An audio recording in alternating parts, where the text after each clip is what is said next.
Alors, après avoir enregistré notre diagramme, nous allons chercher à enregistrer notre modèle. Alors, pour ce faire, nous cliquons sur File, Save Model. On clique là. Alors, nous allons choisir un endroit dans lequel nous allons enregistrer notre modèle. On va aller dans Documents. On va créer un nouveau dossier. On va renommer en Workbench Test. Nous allons entrer dans ce dossier pour le nom de notre modèle. Nous allons mettre Workbench Test. On enregistre. Une fois que c'est enregistré, nous allons faire ce qu'on appelle la synchronisation. La synchronisation va nous permettre de créer ces deux tables au niveau de notre base de données. Alors, nous cliquons sur Synchronize ici. À ce niveau-ci, ce sont des paramètres que vous allez devoir mettre. Vous avez le host name ici, qui est 127.0.1, ça c'est par défaut. Et vous avez le port qui est écran 3606, c'est le port sur lequel MySQL tourne. Alors, au niveau de username, c'est le nom d'utilisateur de votre base de données MySQL. Si vous avez un mot de passe, vous allez devoir le mettre au niveau d'ici et le stocker de telle manière que la prochaine fois, vous n'aurez pas de souci pour vous connecter à nouveau. Alors, il peut arriver que lorsque vous allez essayer de faire la synchronisation, qu'elle échoue parce qu'on vous demande un certain nombre de choses comme le certificat SSL. Donc ici, nous allons lui demander de ne pas utiliser le SSL puisque nous sommes en local. Donc on va mettre use SSL et on va mettre à 0. Une fois que le paramètre il est enregistré, nous allons cliquer sur Next. Next. OK. Next. Alors ici, mes amis, c'est très important parce que on va devoir choisir la base de données sur laquelle on va travailler. OK. C'est pour ça qu'il est important de renommer le schéma ou bien notre modèle. Il faut lui donner le même nom que la base de données qui est dans PHPMyAdmin. C'est fait de telle manière que lorsqu'on clique, regardez par exemple ici nous avons ABS qui est sélectionné. Or, si je clique là, directement il va choisir parmi les bases de données qui sont dans PHPMyAdmin, il va choisir la base de données qui correspond au nom du chemin qui a été créé. Donc je choisis Workbench Test, je choisis Override Target. C'est très important parce qu'il peut arriver, même à moi-même, il m'est arrivé déjà de faire la modification d'une base de données alors que c'était pas celle-là qui devait être modifiée en fait. Oh, il faut faire très attention. Une fois que vous passez cette étape, vous allez dans Next. OK, vous cliquez sur Next également.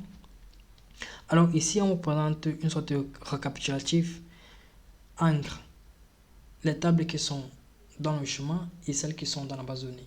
Ici, on peut se rendre compte que la table user et post ne se trouve pas au niveau de la base de données. Alors, ça veut dire que ces bases de données, ces tables vont être normalement créées.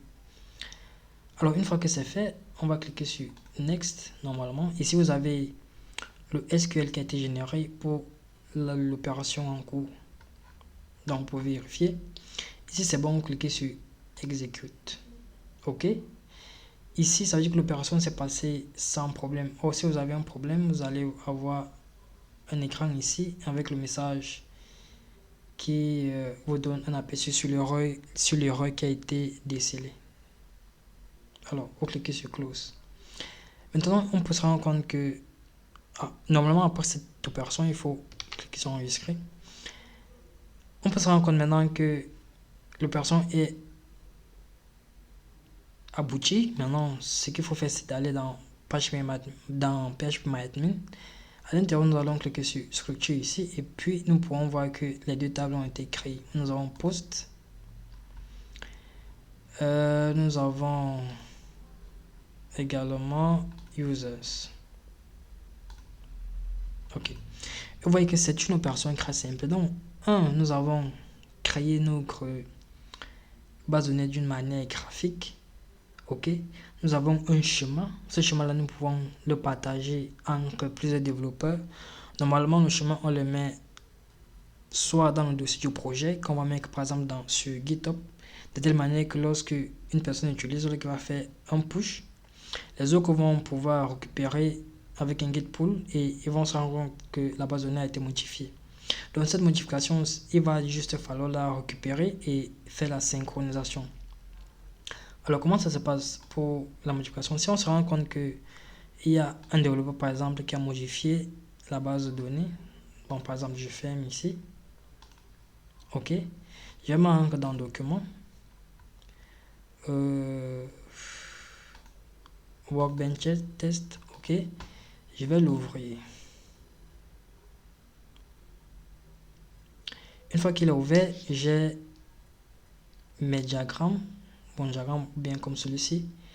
Je vais par exemple ajouter un autre champ.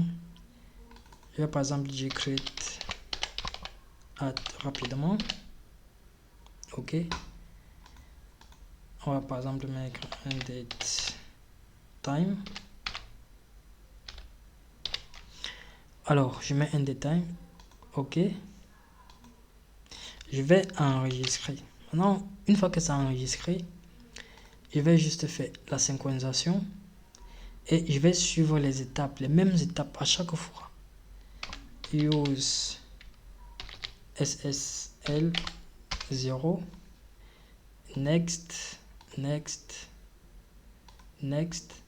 Je choisis la base de données à modifier, override target, next, next. Et puis sur le recap, on peut voir que c'est user qui a été modifié. Alors, comme c'est user qui a été modifié, je clique sur next. J'ai le SQL pour la modification. Next et finish. C'est vrai que l'opération est terminée avec succès. On va juste maintenant aller vérifier dans nos chemins si ça a été dans nos bases de données, si ça a été modifié. Alors nous voyons bien que c'est là, nous avons un create add qui est un détail. Alors mes amis, je pense que c'est une application qui est très intéressante, qu'il faut approfondir. Moi, je l'utilise au sein de l'équipe pour pouvoir avoir le même chemin entre différents développeurs. Et si on a la même base de données, ça nous permet déjà nous-mêmes de bien structurer notre base de données puisqu'elle se fait d'une manière graphique. Ensuite, pour le partage, nous avons tous une même source de vérité, une même source d'information qui nous permet de travailler plus aisément. Alors, pour ceux qui travaillent avec Laravel ou bien Symfony, il y a des migrations. Or, moi, je suis plutôt dans Node.js Python. Je préfère utiliser cette méthode pour pouvoir avoir déjà mon diagramme et ça me permet plus facilement de propager les modifications soit en production, soit en local et de partager les mêmes informations au sein de l'équipe. Alors, vous pouvez télécharger l'application et la tester et puis vous verrez que ça vous facilite le travail énormément.